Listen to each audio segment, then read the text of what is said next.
E aí pessoal, tudo bem? Nesse vídeo vamos falar um pouquinho sobre linguagens formais e naturais e também sobre depuração. As linguagens formais e naturais são dois tipos distintos de linguagens que são estudadas em campos como a linguística, ciência da computação e teoria da computação. E eu vou dar uma breve explicação sobre cada uma. Linguagens naturais são os idiomas que as pessoas falam, como por exemplo português, inglês, espanhol. E esses idiomas eles não foram criados pelas pessoas. Embora possamos pensar que sim, que nós criamos, mas na verdade eles se desenvolveram naturalmente. Linguagens formais. São linguagens criadas pelas pessoas para realizar tarefas específicas. Então aqui sim foi criado por nós. Por exemplo, a linguagem de programação, ela é um idioma formal criado para expressar operações de computação, né? Algo que foi criado por nós para realizar uma tarefa, né, específica. As linguagens formais geralmente têm regras de sintaxe, divididas em categorias relativas a símbolos e estruturas. Os símbolos são os elementos básicos da linguagem, como números e palavras. Por exemplo, na matemática, 4 mais 3 igual a 7 tem a sintaxe correta, quanto 4 mais igual a 3 cifrão 7 não tem, né, a sintaxe correta. O outro tipo de regra refere-se em como os símbolos são organizados. Novamente na matemática, por exemplo, 7 mais igual a 7 não é uma equação legítima. Embora os símbolos sejam legítimos, né, são todos símbolos válidos, vamos dizer assim, eles não podem ter um na sequência do outro, né? O mais e igual não pode estar na sequência. E aqui um spoiler, né, para quem já está um pouco mais avançado aí na programação ou que já viu em algum lugar, isso daqui é válido, tá, na programação. Na linguagem de programação isso é válido. Não exatamente como está aqui, tá? Não exatamente como está aqui, mas eu digo essa sequência aqui de números, ela é válida, tá? Então já fica aí um spoiler aí dos próximos episódios. Algumas diferenças entre as linguagens. Então vamos lá. Ambiguidade. As linguagens formais são criadas para ser quase ou completamente inequívocas. Ou seja, qualquer afirmação tem exatamente um significado, independente do contexto. Tá? Então ela vai ser exatamente aquilo que você está lendo, tá? Aquilo que ela está expressando ali é exatamente o que ela é. E redundância. Para compensar a ambiguidade e reduzir equívocos, as linguagens naturais usam muita redundância. Por causa disso, muitas vezes são verborrágicas. Para quem não sabe o que é verborrágicas, é um adjetivo utilizado para descrever algo que é excessivamente prolixo ou que tem excesso de palavras, tá? As linguagens formais são menos redundantes e mais concisas. Literalidade. Nas linguagens naturais temos muitas expressões e metáforas. Se eu digo, por exemplo, é que o pessoal vai dar risada, né? Amarrar o burro. Provavelmente não tem um burro para amarrar, né? Essa expressão, e só para quem não sabe, essa expressão é usada para dizer que está cansado e vai descansar ou que vai se comprometer romanticamente com alguém. Já as linguagens formais, né, como a gente já mencionou anteriormente, elas têm os significados exatamente iguais aos que expressam. E aqui é uma observação que eu quero deixar. O significado de um programa de computador é literal e inequívoco, certo?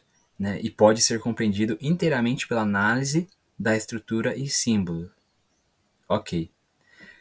Mas isso faz total diferença quando fazemos a leitura do código. Por quê? Porque nem sempre é interessante realizarmos a leitura de cima para baixo e da esquerda para a direita, como de costume, né? Como nós fazemos no dia a dia, ou etc. Em vez disso, é interessante analisar o programa identificando os símbolos, interpretando a estrutura, entende? É importante estarmos atentos a esses detalhes, né?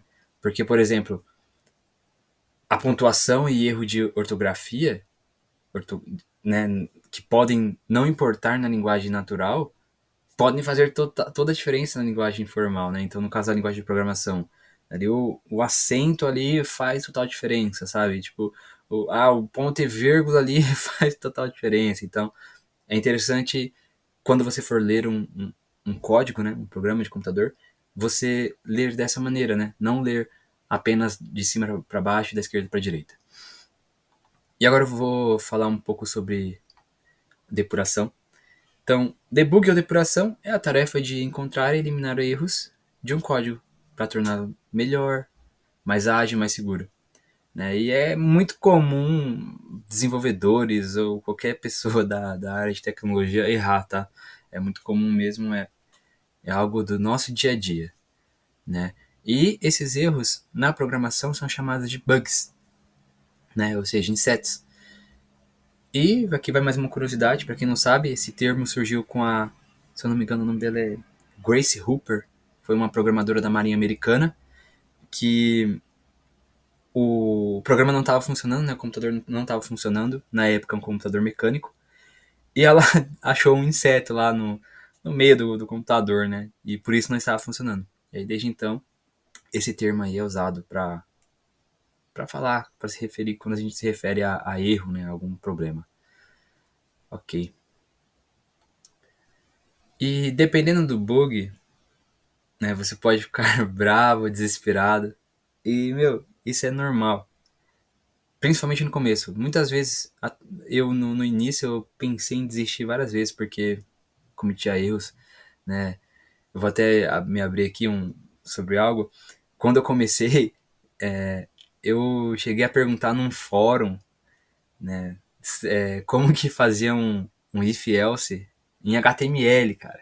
Então, tipo assim, isso é... Pelo amor de Deus, né? Você que não sabe o que é HTML, o que é if-else, você ainda vai aprender, tá? Mas pra quem já conhece, deve estar dando risada aí da minha cara. Mas é normal, né? É normal.